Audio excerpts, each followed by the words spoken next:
लोकसभा में तो कभी कभी मिल जाता है, लेकिन आजकल वो दूसरी ड्यूटी पर है, तो मनोरंजन कम मिलता है। लेकिन लोकसभा में मनोरंजन जो कमी हमें खल रही है, उस दिन आपने पूरी कर दी।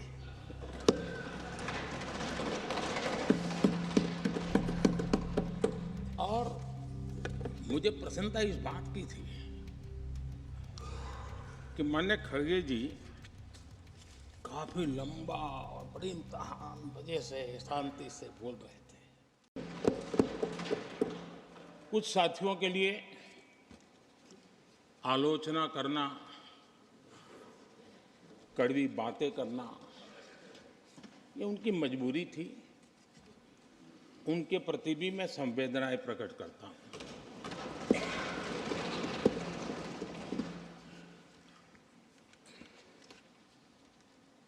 मैं उस दिन तो कह नहीं पाया, लेकिन मैं खड़गे जी का विशेष आभार प्रकट करता हूं।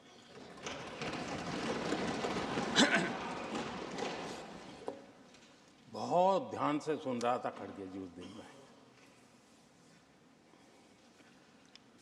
और ऐसा आनंद आया, ऐसा आनंद आया, ऐसा बहुत कम मिलता है। लोकसभा में तो कभी कभी मिल जाता है, लेकिन आजकल वो दूसरी ड्यूटी पर है, तो मनोरंजन कम मिलता है। लेकिन लोकसभा में मनोरंजन जो कमी हमें खल रही है, उस दिन आपने पूरी कर दी।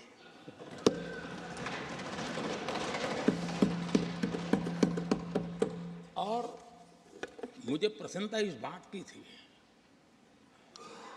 कि माननीय खड़गे जी काफी लंबा और बड़ी इम्तहान वजह से शांति से बोल रहे थे। समय भी काफी लिया था। तो मैं सोच रहा था कि आजादी मिली कैसे, इतना सारा बोलने की आजादी मिली कैसे। तो मैं सोच तो रहा था, लेकिन बाद में मेरे ध्यान में आया कि दो स्पेशल कमांडर जो रहते हैं ना, उस दिन नहीं थे और आजकल नहीं रहते वो। और इसलिए बहुत भरपूर फायदा स्वतंत्रता का आदरणीय खड़गे जी ने उठाया।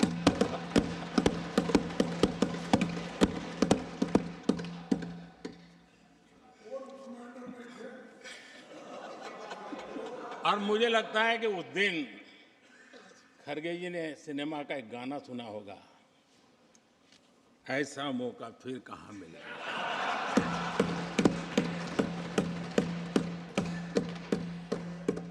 और खड़गे जी भी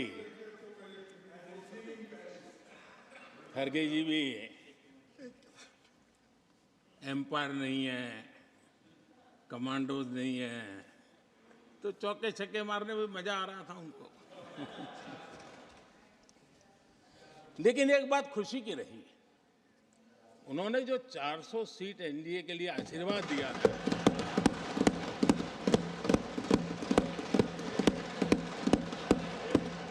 और मैं खड़गे जी के इन आशीर्वाद को, आपके आशीर्वाद मेरे सर आंखों पर, अब आपको आशीर्वाद वापिस लेना तो ले सकते हैं, क्योंकि एक कमांडो तो आ गए हैं।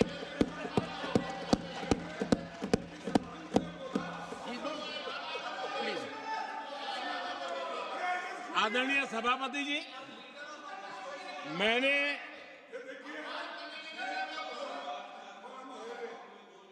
आदरणीय सभापति जी, मुझे पिछले वर्ष का वो प्रसंग बराबर याद है। उस सदन में हम बैठते थे और देश के प्रधानमंत्री की आवाज को गला घोंटने का भरपूर प्रयास किया गया। हम बड़े धैर्य के साथ, बड़ी नम्रता के साथ आपके एक एक शब्द को सुनते रहे, और आज भी आप न सुनने की तैयारी के साथ आए हैं। आप न सुनने की तैयारी के साथ आए हैं, लेकिन मेरी आवाज को आप दबा नहीं सकते हैं। Please take your seat. देश की जनता ने इस आवाज को ताकत दी हुई है।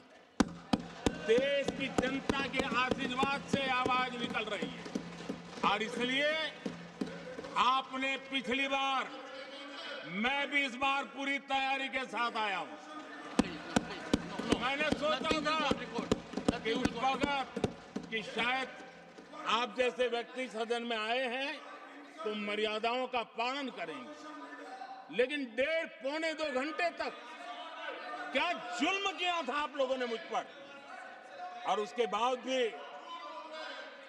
मैंने एक भी शब्दों की मर्यादाएं तोड़ी नहीं। आदरणीय सभापति जी, मैंने भी एक प्रार्थना की है, और प्रार्थना तो कर सकते हैं और मैं तो करता रहता हूं।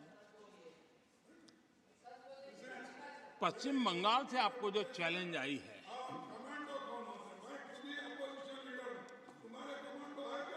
और पश्चिम बंगाल से चैलेंज आई है कि कांग्रेस 440 पार नहीं कर पाएगी, 40 पार नहीं कर पाएगी। मैं प्रार्थना करता हूं कि आप 40 बचा पाएं। ऐसी ही और खबरों से हमेशा अपडेट रहने के लिए चैनल को सब्सक्राइब कर लीजिए और वीडियो पसंद आया हो तो लाइक और शेयर करना ना भूलें।